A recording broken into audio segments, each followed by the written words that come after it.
ప్రతి ఒక్క మనిషి తన జీవితంలో వీటిని రుచి చూడాల్సిందే. రుచి చూసి ఆ అనుభవంలోనికి ముందుకు నడిపించబడాల్సిందే. ఇది ఖచ్చితం.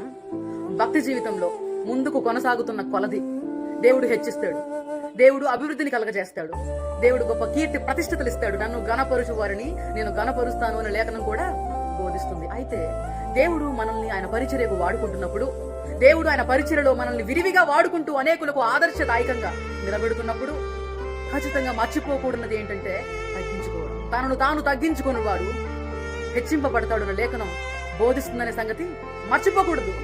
మన ప్రారంభ దశను మనం మర్చిపోకూడదు. మన ప్రారంభ దశలో ఎందరైతే మనల్ని సేవ కొరకు ప్రోత్సహించారో వారిలో మన కుటుంబం ఉండొచ్చు, స్నేహితులు ఉండొచ్చు, ఆత్మీయులు ఉండొచ్చు, బంధువులు ఉండొచ్చు, మనల్ని ప్రేమిస్తున్న వ్యక్తులే ఉండొచ్చు, ఎవరైనా ఉండొచ్చండి.